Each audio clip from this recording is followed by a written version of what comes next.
It started 3 nights after I moved in. I live in a small duplex, thin walls, one shared hallway. My neighbor's unit had been empty since I got the keys. At least, that's what the landlord told me.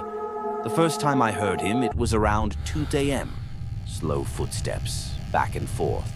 The faint sound of a chair scraping the floor. I figured maybe the landlord rented it out without telling me. But the next morning, I noticed something strange. The curtains next door were open, and inside, nothing. No furniture, no lights, just bare floors and dust. That night, I heard the footsteps again, louder this time. Then a knock on the wall, 3 times. I froze. It was perfectly in sync with my heartbeat. The next day, I asked the landlord if someone had moved in. He frowned and said, "That unit's been empty for 6 months. No one has keys but me."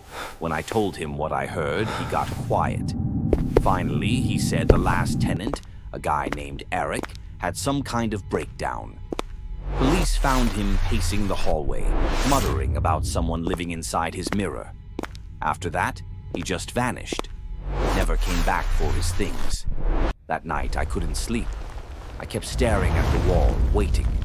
And right around 2 a.m., I heard the door next door creak open. Then slow, dragging footsteps in my hallway. I grabbed my phone, turned on the flashlight, and opened my door. But the hall was empty. Still, I could hear someone breathing right behind my ear. When I turned, no one was there. Except the peephole on my front door. It was glowing faintly, like a light on the other side. I leaned in and looked.